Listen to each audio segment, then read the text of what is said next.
呢個叫做電能覺醒，其實大家聽到覺醒啦，其實係第一個項目嚟嘅啫。之後我哋仲有好多個項目，例如我哋會出小説啦，跟住我哋會拍一個 AI 嘅動畫電影啦。今次嘅活動咧多姿多彩，因為又有橫刀名劍啦，亦都係邀請到 Hashtag 呢個女團出嚟表演。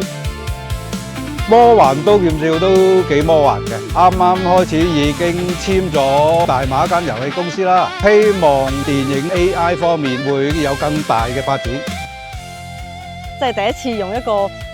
武俠嘅漫畫，就用一個嶄新嘅 IP《魔幻刀劍笑》，就可以帶出一個環保嘅信息啦。就希望可以當日去守護江湖啦，今日就守護我哋香港嘅地球啦。我哋希望能夠利用金融科技嘅平台咧，去推動香港社會嘅生態，尤其是呢個新能源同埋 IP， 亦希望能夠將香港過往嘅新文化，利用金融科技嘅平台咧，能夠發揮得更加好咯。其實今日我覺得我哋達成一樣嘢，就係將香港傳統嘅文化啦，同埋新能源同埋金融創新咧，將佢融合咗一體。呢個係我哋自己作為金融公司都係未做過嘅。咁呢個我覺得係今日係達成一個好大嘅一個成就。呢一次呢個係一個環保概念啊，就係需要呢啲英雄重現去保護地球，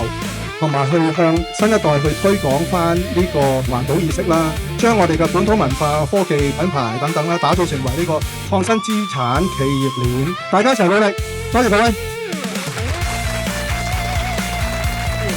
電能覺醒，守護地球。